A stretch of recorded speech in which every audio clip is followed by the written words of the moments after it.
Alright guys, I'm here with a bit of information for Dragon Ball Legends. So V-Jump leaks have finally surfaced online, and with that, we now know the next 3 Sparking units that will be coming into the game. And they are none other than the Trio de Dangers, or otherwise known as Bergamo, Basil, and Lavender. So I'm actually hyped about this because I think that the Trio de Dangers are actually pretty cool.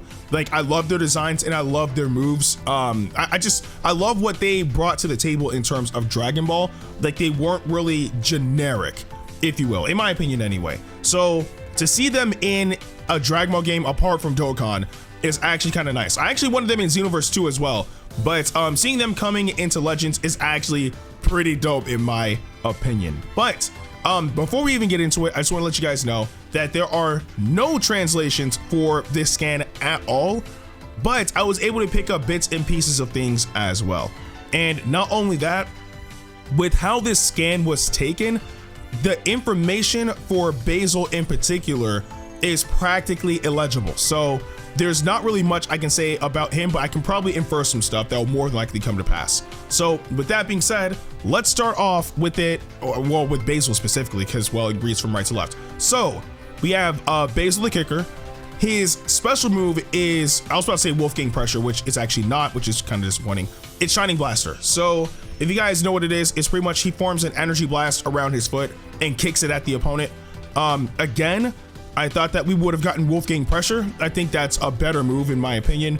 Can potentially deal a lot more damage because it's a continuous attack. But no, we're getting Shining Blaster.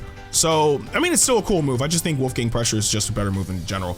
And that's really all I'm able to form from his portion of the scan. Again, I can't really read much of it because, like, the way how the light is gleaming on everything has it kind of illegible. But from what I can infer of how he worked in the anime, he was the fastest one of the trio. So I guess they can potentially give him like some sort of speed perk, right? And there's really only 3 types of speed perks, like quote unquote, in the game. And that is either restoring your Vanish Gauge quickly, restoring your Ki quickly, or your card draw speed.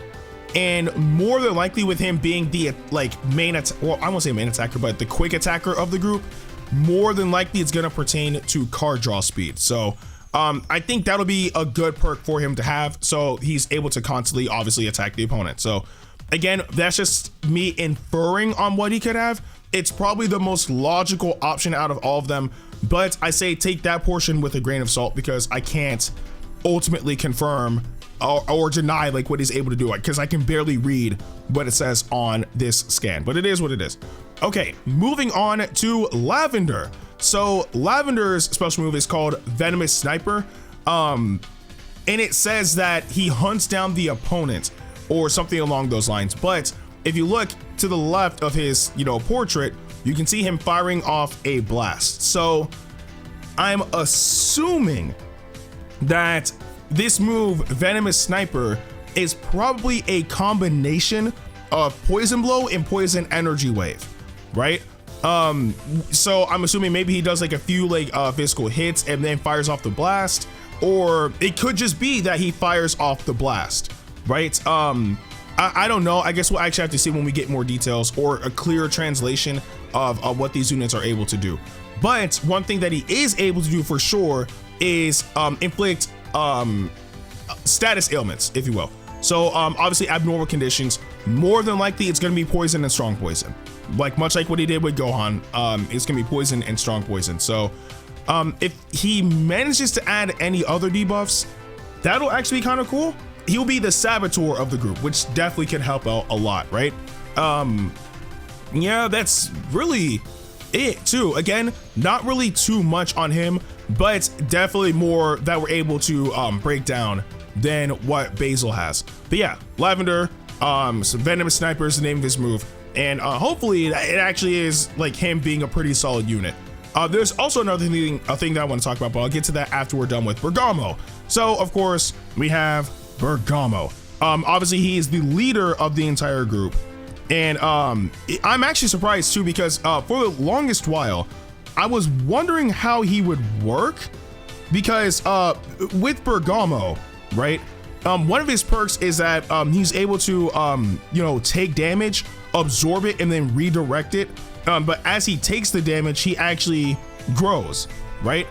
So I thought that they may have given him like a giant sort of mechanic in the game, but that doesn't actually seem to be the case, which, I mean, it is what it is. It is what it is. But I really thought that they would have given him something along those lines. Or actually, I think they did actually. But anyway, so he has an ultimate attack, and if I'm not mistaken, the name of his ultimate attack is called Wolfgang Penetrator.